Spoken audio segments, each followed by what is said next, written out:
Si Gregorio Y. Zara ay isang kilalang imbentor at siyentipiko mula sa Pilipinas.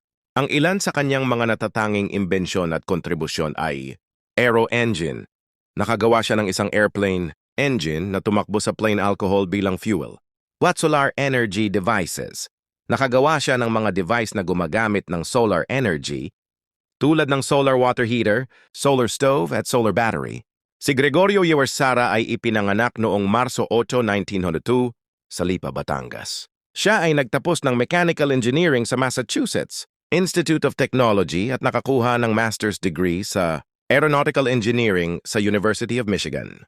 Nakakuha rin siya ng doctorate degree sa physics sa Sorbonne University sa Paris. Siya ay ginawaran ng maraming parangal, kabilang ang National Scientist Award, Presidential Diploma of Merit, at Presidential Gold Medal and Diploma of Honor for Science and Research. Okay, just follow my channel and share para sa iba pang kaalaman.